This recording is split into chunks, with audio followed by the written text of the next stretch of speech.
In this video, I'll guide you through how to change your primary domain in GoDaddy. We'll walk through the full process step by step, and I'll point out a few important details so you don't run into common issues along the way. Before you start, there's one key thing you need to know. If the domain you want to make primary is already being used on your hosting account as an alias or as an add-on domain, you have to remove it from that role first.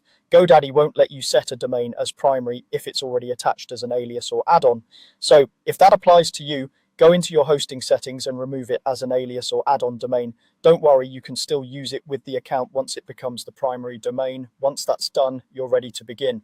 Now let's get into your account. Start by signing into GoDaddy and heading to your My Products page. This is where all of your domains, hosting plans, and other services are listed in one place. Scroll through until you find the hosting plan where you want to change the primary domain. When you've located it, look for the Manage button next to that hosting product and click it. This will open the main dashboard for that specific hosting account. Inside the hosting dashboard, you'll see different sections that let you control various features. What you're looking for is the area labeled Settings. Take a moment to make sure you're in the correct hosting account. If you have more than one, then focus on the Settings section. In there, you should see a line that says Primary Domain. This shows you the domain that's currently set as the main domain for that hosting plan. Right next to it, you'll see an option labeled Change. Go ahead and click Change to start updating your primary domain. A new screen will appear where you can choose which domain you want to use as the new primary.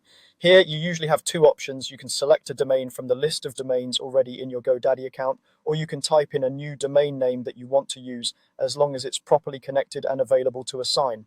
Take your time to pick the correct domain, especially if you manage several similar domain names. Once you've selected or entered the domain that you want to make primary, review it carefully for any typos or mistakes. Your primary domain is what visitors will use to reach your main site, so accuracy is important. When you're sure everything looks right, click the button that says Change Domain to confirm. After you've done this, GoDaddy may take a little time to process the update. During this period, you might see a brief delay before the new primary domain is fully active. When it's done, your hosting account will now use the new domain as its primary, and your site will load on that address going forward.